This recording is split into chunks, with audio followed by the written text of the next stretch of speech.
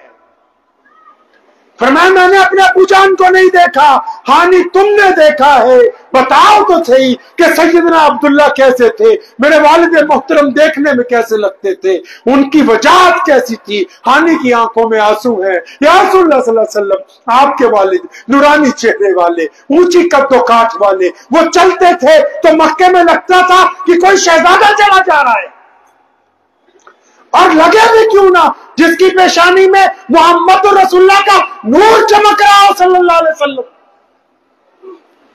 مکہ کا فتح کی رات ہے، کس کو یاد کیا؟ فتح مکہ میں کس کو یاد کیا؟ ہانی کو یہ نہیں کہا نماز پڑھنا، نفل پڑھنا، یہ پڑھنا، فرمایا میرے ابو کا بتا۔ جب والد محترم کے قصے بتاتی ہے، نبی علیہ السلام اپنے ابو جان کو یاد کر کے اشکبار ہو گئے۔ جب وہ پوری بات کر لیتی ہیں تو نبی علیہ السلام اگلا قصہ چھیڑتے۔ فرمایا ہانی تجھے پتا ہے میں 6 سال کا تھا، مدینے سے میری ماں میرے والد کی قبر سے مجھے ملوا کے، اپنے والد کی قبر میں مجھے دکھا کے مجھے واپس لا رہی تھی۔ ابوا کے مقام پر ان کا انتقال ہو گیا، میں 6 سال کا تھا۔ میں سیدہ آمنہ کو بہت اچھی طرح ان کے ساتھ وقت نہیں گزارا۔ 6 سال کی عمر میں ام ایمن نے مجھے پھر پالا ہے۔ اے میری خانی، میری بہن، تو نے تو سیدہ آمنہ کو دیکھا ہے، تو نے تو میری والدہ کو دیکھا ہے، بتانا امی کیسی تھی۔ کہانی نبی علیہ السلام نے مسجد نبوی کے مصلی پر کھڑے ہو کے نماز پڑھانے کے لیے جب گئے، اچانک اپنی ماں کو یاد کرتے ہوئے پلٹے اور کہا بلال اگر تم تکبیر کہہ لیتے نماز تیار ہو جاتی اور میری امی زندہ ہوتی اور وہ سامنے حجرے میں سے مجھے آواز دیتی محمد، تو فرمایا میں تو نماز چھوڑ کے نہ اپنی ماں کے پاس جاتا۔ نبی علیہ السلام نے پھر کہا ام ہانی سے بتا سیدہ آمنہ کیسی تھی۔ سیدنا آمنہ رضی اللہ تعالیٰ عنہ کی صفات بیان کرتی، پھر کبھی عبد المطلب کا ذکر چھیڑتے، اپنے بھائیوں کا، اپنی بہنوں کا، سب کا ذکر چھیڑتے ہیں۔ آپ کو یہ بتانا تھا دنیا کے انسانوں کہ جب ترقی مل جائے، جب کسی مقام پر پہنچ جاؤ گے تو پھر پہلے دن پہلی رات ان کو یاد کرنا جو اس وقت تمہارے ساتھ تھے جب تمہارے ساتھ تھا کوئی نہیں، جو اس وقت تمہارے ساتھ تھے۔ اور فتح مکہ کے بعد نبی علیہ السلام حجۃ الوداع کے موقع پر مدینے سے چلے، 1,24,000 کا لشکر نبی علیہ السلام کے ساتھ ہے، نماز حجۃ الوداع پڑھنے کے لیے جا رہے ہیں۔ پوچھے سیدنا ابو بکر صدیق رضی اللہ تعالیٰ عنہ سے، جب ابوا پہاڑی کے پاس سے گزرے، پیارے پیغمبر علیہ السلام نے اچانک کسی کو بتائے بغیر اپنا اونٹ موڑا، سیدھا ابوا پہاڑی پہ اونٹ بیٹھا، پیارے پیغمبر نبی علیہ السلام سیدہ آمنہ کی قبر کے پاس بیٹھ گئے۔ کتنے سال کے ہیں؟ 63 سال کے۔ کتنے سال کے؟ ارے نبی کی عمر کتنی سال ہے اب؟ 63 سال۔ جس دن امی جان کا انتقال ہوا تھا کتنی عمر تھی؟ 6 سال۔ آج کتنی ہے؟ 63 سال کے بعد نبی علیہ السلام پھر اپنی والدہ کی قبر کے پاس اچانک بیٹھ گئے، پہنچ گئے، سارے لوگ رک گئے، پورا پروٹوکول رک گیا کہ نبی علیہ السلام کہاں گئے۔ اب یہ اپنی والدہ کی قبر کے پاس بیٹھے، سیدہ آمنہ کو یاد کر کے اب جو آنکھیں زارو قطار ہونے لگی ہیں، تو مفسرین نے لکھا کہ یہ دونوں گھٹنے نبی علیہ السلام نے اٹھائے، اپنا سر مبارک اس میں رکھا اور والدہ کو یاد کر کے اتنا روئے کہ داڑھی مبارک سے آنسو ٹپ ٹپ کر رہے ہیں۔ اب سب صحابہ حیران ہیں، کیا کرنا ہے؟ نبی علیہ السلام بیٹھے زمین پر، کسی نے قریب جا کے پوچھا یا رسول اللہ کیا حکم ہے؟ سنو دنیا کے لوگوں، ماؤں کا احترام کیسے ہوتا ہے۔ پیارے پیغمبر علیہ السلام نے اس رات کہا تھا جب اپنی ماں کی قبر کے پاس بیٹھے ہوئے تھے، آنکھیں اشکبار تھی، سیدہ آمنہ کو یاد کر رہے تھے، کسی نے پوچھا یا رسول اللہ سواری انتظار کر رہی ہے، لوگ باہر کھڑے ہوئے ہیں، وہ فرمایا نہیں، آج کی رات میں کہیں جانے والا نہیں ہوں، آج کی رات تو میرا بستر یہی میری ماں کی قبر کے پاس لگے گا۔ محمد الرسول اللہ صلی اللہ تعالی علیہ وسلم نے کائنات کا مزاج بدلا ہے۔ آپ کیا سمجھتے ہیں اسلام پوری دنیا میں ایسے ہی پہنچ گیا؟ نہیں، میرے نبی علیہ السلام نے لوگوں کا مزاج بدلا ہے، مزاج، اور اپنی قوت عمل سے بدلا۔ نبی علیہ السلام کے آنے سے پہلے مکے میں بچیوں کو زندہ دفن کر دیا جاتا تھا، نبی علیہ السلام کے آنے سے پہلے غلاموں کو شوق کے لیے قتل کر دیا جاتا تھا، نبی علیہ السلام کے آنے سے پہلے خاندان ایک دوسرے کو مارنے کے بعد کھانا کھاتے تھے۔ نبی علیہ السلام آئے ہیں تو نبی علیہ السلام نے دنیا کو آپس میں محبت کے رشتے کے اندر جکڑ دیا۔ آپ کیا سمجھتے ہیں کہ یہ جو نبی علیہ السلام نے مسجد بنوائی، یہ پیغمبر علیہ السلام نے جو روزے رکھوائے ہمیں، یہ نبی علیہ السلام نے جو حج کرنے کا حکم دے دیا، یہ نبی علیہ السلام نے جو زکوٰۃ دینے کا حکم جاری کر دیا، آپ کیا سمجھتے ہیں ایسا کیوں ہوا ہے؟ میں اپنی بات کو مختصر کرتے ہوئے آپ کو دین کی اس بنیادی گفتگو کی طرف لا رہا ہوں جس کو اب ہم بھول چکے ہیں۔ اب بھولے کیوں ہیں؟ ہمارے ہاں پنجابی میں کہاوت ہے، آپ کے ہاں بھی ہوگی، اردو میں سنا دیتا ہوں، کہ جتنا گڑ ڈالو گے، ارے جتنا گڑ ڈالو گے اتنا ہی میٹھا ہوگا۔ تو آپ کے ہاں تو جو پیش امام نماز پڑھاتا ہے یا جو تقریر کرتا ہے جمعے میں، تو یہ تو آئی ٹی سٹی ہے نا بنگلور، تو یہاں تو چپڑاسی کی تنخواہ بھی 40-50 ہزار ہوگی۔ ارے بولو بھائی، تو آپ کے ہاں جو نماز پڑھاتا ہے اس کی تنخواہ تو 50-60 ہزار ہے کہ نہیں؟ بولو، ہاں نہیں؟ میں نے دوپہر قصہ سنایا تھا مفتی صاحب کو، آپ کو اس لیے سنا رہا ہوں تاکہ نصیحت ہو جائے۔ ایک مرتبہ مجھے خدمت کا موقع ملا پنجاب سرکار میں وقف بورڈ کے لیے۔ پنجاب وقف بورڈ میں ایک ادارہ ہوتا ہے مذہبی امور، تو جب اس کی چیئرمینی ملی تو وہ فائل منگوائی جس میں مولویوں کی تنخواہ لکھی ہوتی، تو جب پڑھا تو پتہ لگا 6500 ناظرہ، 7500 حافظ، 8500 عالم، 10,000 مفتی۔ تو ہم نے ان کو ممبران کو کہا کہ بھائی نیا آرڈر کریں گے سب کو 25,000 روپے کم از کم، کیونکہ درجہ 4 کا، ہمارے کیبنٹ منتری صاحب تشریف رکھتے ہیں، جو 4 کلاس کا ملازم ہوتا ہے نا، اس کو بھی کم از کم سرکار 40-50 ہزار روپے۔ تو میں کہا ایسا کرو کم از کم 25,000 مولوی کو دے۔ تو باقی جو ممبر تھے وہ ناراض ہونے لگے. وہ سمجھے بھائی یہ تو مولوی ہے تو اپنی برادری کی بات کرے گا. تو بولے نہیں حضرت زیادہ ہو جائے. تو میں نے ان کو بولا چھوڑو. اب یہاں بھی ایسے لوگ موجود ہیں ابھی. تو وہاں ایک ممبر صاحب موجود تھے. میں نے ان کو بولا یہ آپ نے جوتے بہت اچھے پہنے ہوئے. تو انہوں نے مجھے بولا عثمان بھائی یہ ایڈیڈاس کمپنی کا ہے, 22,000 روپے کا ہے. تو میں ان کو بولا بالکل ٹھیک ہے کہ تم کو اماموں کی نہیں جوتیوں کی ضرورت ہے. صحیح ہے. اب دین کی بنیادی بات اس لیے نہیں پتا کیونکہ جتنا میٹھا ڈال رہے ہیں گڑ ڈال رہے ہیں اتنا ہی میٹھا. ابھی بھی بات سمجھ میں نہیں آئی.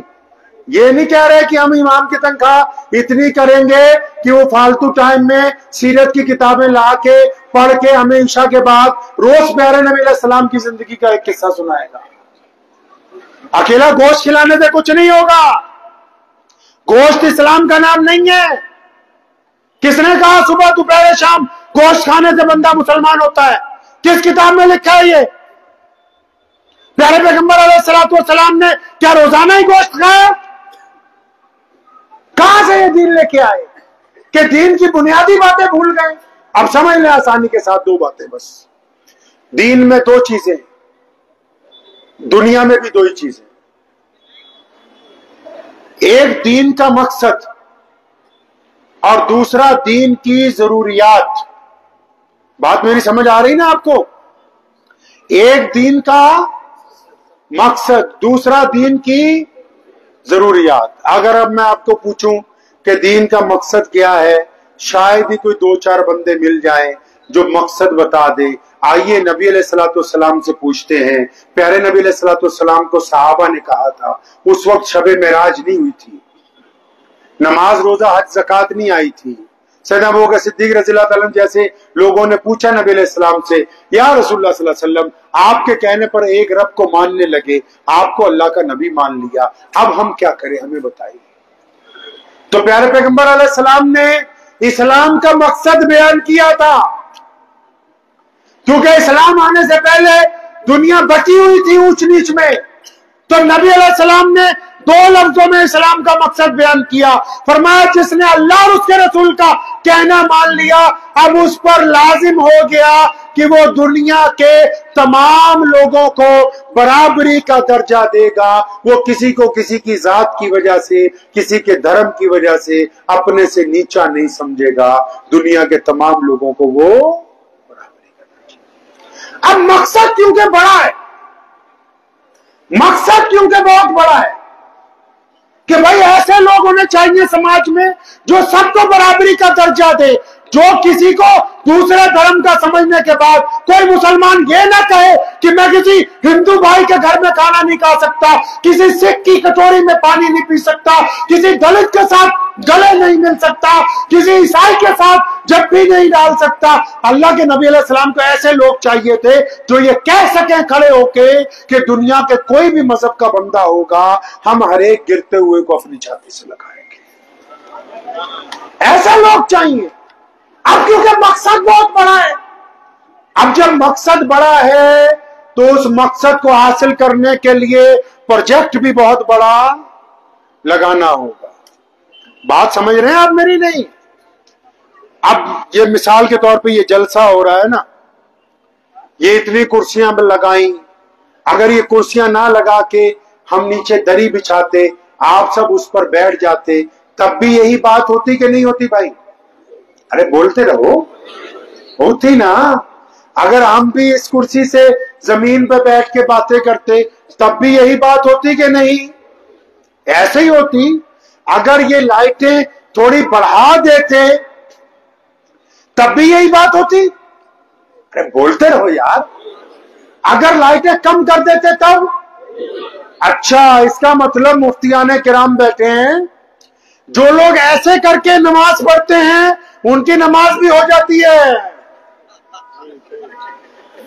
جو یہاں نیت باندھتے ہیں ان کی بھی ہو جاتی ہے, جو یہاں نیت باندھتے ہیں ان کی بھی ہو جاتی. مطلب یہ کہ جو ضرورت کی چیز ہے وہ تھوڑا بہت آگے پیچھے کرو تو کام ہو جاتا ہے لیکن مقصد بدل نہیں سکتے.